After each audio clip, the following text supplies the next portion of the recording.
And so when they're casting for this part of Jack, right? Walk me through that. Well, that is the only reason why I really got the Wonder Years was because of Joanna Kearns. I was on Growing Pains. That's where I met Neil and Carol. And then the following year, I did another Growing Pains. And like I said, Neil and I just hit it off, Long Island guys. And then the Wonder Years came up, and my agent couldn't get me in. And Joanna Kearns said, "You ought to call Neil. He loves you. You know, he'll get you." And I said, "Nah, it's so unprofessional. I don't want to do it." But Joanna Kearns called the casting director, and the casting director mentioned my name to Neil, and he went, "Oh yeah, Dan, he'd be perfect." So that's how I got in. And I just auditioned with everybody else. But, you know, to be honest, I think I had a leg up because of Long Island. There is, right? Yeah, and I looked a little bit like Neil's dad. Huh. So that helped. Okay.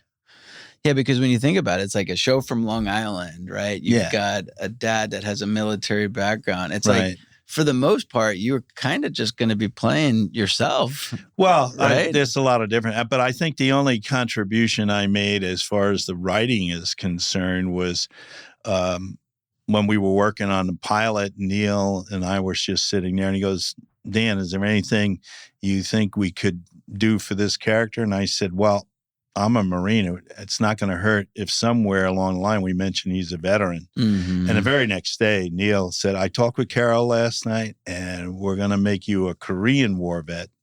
You can't be a Vietnam War. It wouldn't have fit the time frame." He said, "But we're going to make you a Korean War vet, and you're going to be a Marine." And a couple of times that came in. But other than that, I you know, the writing was so, I'm real big about writing. Yeah. There were very few times I said, "Oh, could I say this instead of that?" I think in the whole 130 shows, I might have said that 2 or 3 times. Wow. Uh-huh. You know.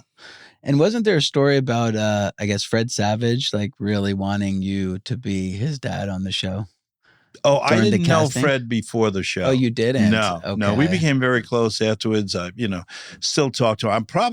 Ironically, I'm probably closer to Danica than anybody. I see her all the time. We've worked together. We do a lot of readings together. And through the entire 130 shows, I only had one line to Danica. Wow. I would talk about her to Fred a lot. Yeah.